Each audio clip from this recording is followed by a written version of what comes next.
Hi, everybody. Thanks for joining me. This is my first live video, so I'm really excited. So I just wanted to take some time to kind of introduce myself and what I do and a little bit of background on how I got here, right? So I help people transition from employment to freelancing. And I guess I kind of have always had this entrepreneurial spirit. So to kind of, I guess, rewind to the beginning. Hi, Paul. Thanks for joining. And if you're watching this on a replay, hashtag replay. So I guess I started when I was really young with like these kind of random business ideas. I used to go, we had these like friendship bracelets, right? And it used to be a really popular thing. We'd make friendship bracelets. And I had this book that had these crazy designs. I got really into it. And people at school would always ask me to make them for them. So I was like, okay, I had this great idea. I was like 7 or something. I'm going to make these and people are going to buy them, right? So I lived on a dirt road in the middle of nowhere, like a dirt road off of a dirt road. And I'm like, I had all these sheets set up with marker and I would put prices for different things. So like a ring would be 25 cents, a bracelet would be 75 cents, custom orders for like $2. And I would tape a little sample to the paper and I would just ride my bike around, and it was like a half mile to the nearest house. Ride my bike around and I would stick these in people's mailboxes, and I don't think I ever got a single sale. I'm pretty sure I never sold a bracelet, but it kind of just, that's always where I've been. I've always been in this kind of entrepreneurial mindset, right? So a little while later, I got into building computers. I built my first computer. I made it for myself. And that was back when PCs were really expensive, but parts were cheap. So you could actually go to the store and buy parts and build a computer for, maybe $100, a couple $100, and you could sell them for like 500 or 600. So when I was like 9 or 10, I started building and selling computers. And at that point, I lived in North Carolina, and I was surrounded by colleges and universities, and there were tons of college students, who were looking for cheaper computers. So I actually advertised in local newspapers, and I made quite a bit of money doing that. I remember paying my own cell phone bill, and just having a cell phone at that age was awesome. And I really kind of saw the benefit to having this financial freedom. Like I was making my own money, and I was like 10, right? So I could spend it on things that I wanted. I didn't have to go to my parents and ask for stuff. And I was doing something that I liked doing. I really liked building computers. There was this challenge to it, and I was good at it, right? So I guess fast forward, I had another one. I got an ambassadorship program to go to Australia when I was 11. And I had to come up with $400 or $500 I was supposed to bring with me. So I went on the computer and I printed out this list of things that I could offer, right? Skills that I could offer. So what was it? Like babysitting, lawn care, house cleaning, whatever. And I printed it out on the computer so that nobody could see by my handwriting how young I was. It looked really professional. I had the little tabs at the bottom where you'd write your phone number, and people could rip off the tabs, and I put them in grocery stores. And people would call my house. My parents would answer the phone. They'd have to call me onto the phone. I'd try to sound older than I was. And I remember the first client that I got, I was 11, right? So I walked to his house after school. And I remember when he called me, he was disappointed to find that I was a female. Just on the phone right away, he had like yard work to do. And he usually would hire like a 17-year-old guy to come and do, kind of, it's like some heavy lifting and stuff like that. So he was a little disappointed when he heard that I was a girl, right? And then I show up and I'm 11. He was not happy.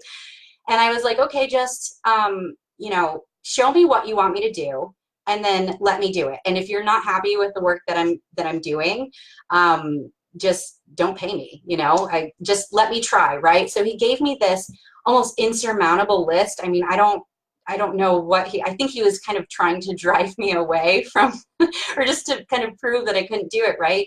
So I got there after school. It was like 2:30, and I started in on this list, and I worked really, really hard. I grew up on a farm, so it wasn't that hard for me, but I worked really hard. And he finally came outside. It was after dark, so it was probably like 7:30 at night, and he was like, I can't believe that you're still here. but you're still doing this. And I was like, yeah, I mean, you gave me this list of work to do, and I'm, you know, I'm here to do it. That's what I'm here to do. Of course I'm doing it. And he was so impressed. He gave me, he offered me $15 an hour. He wanted me to come over every single day after school. And I ended up babysitting his kids and cleaning his house and, or his grandkids, sorry. And him and his wife would pay me to go places with them and their grandkids just to have, you know, like an extra person there.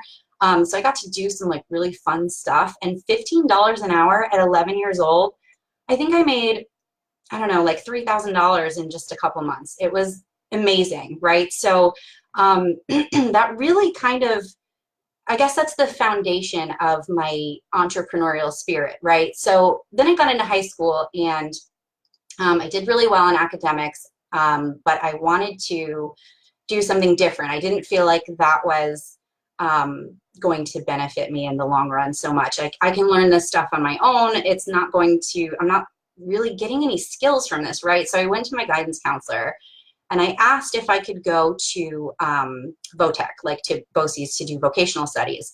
And they told me no. You're on this academic path. You have great test scores. You've always done really well in school. This is your track. You are going to college, basically. I wasn't really given that choice. So I was really disappointed by that. But I stayed on that track. I graduated from school. I moved. I started going to college. While I was in college, I was working full time. And I kind of, followed the path, I guess, that I was supposed to. I started in corporate employment. I worked for a corporate bank, Bank of Oklahoma subsidiary. And I had some issues there that really kind of started this journey of freelancing. I didn't work well within corporate policy, right? So I'll give you an example. I had an elderly client come in, and she was on a fixed income. I think she had Social Security checks that would come in once or twice a month. And for whatever reason, her deposit came in a little bit late. It was like 2 days late, and she had a bill come out before that. So as I'm sure you have all experienced before, she had that snowball effect of overdraft fees, right? So it started at the time, it was like $25 for an overdraft fee.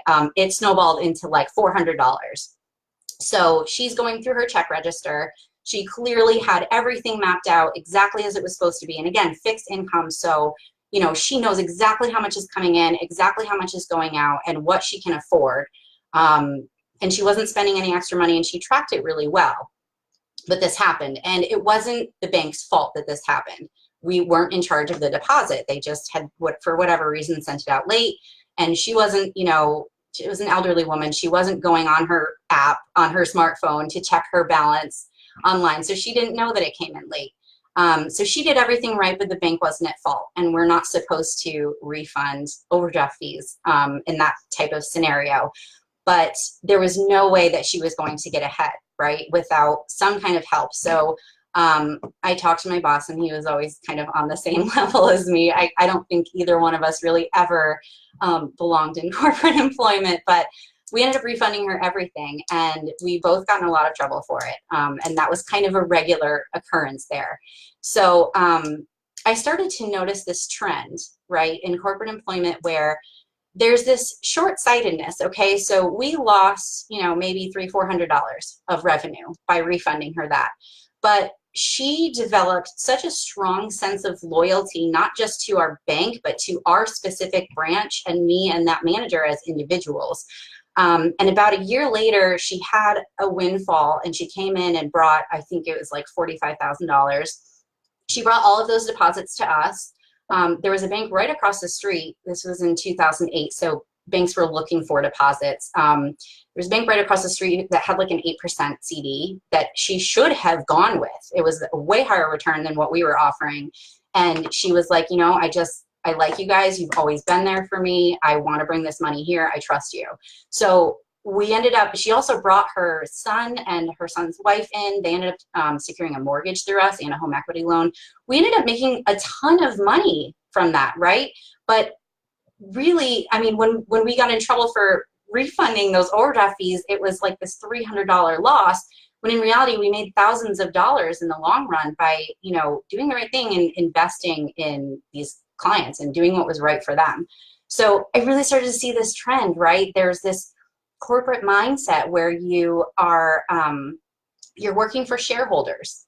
You're not necessarily working for clients. You are looking at the next quarter. What are the numbers going to look like in the next quarter? Not what are they going to look like 2 years from now. It's literally what's going on in the next quarter.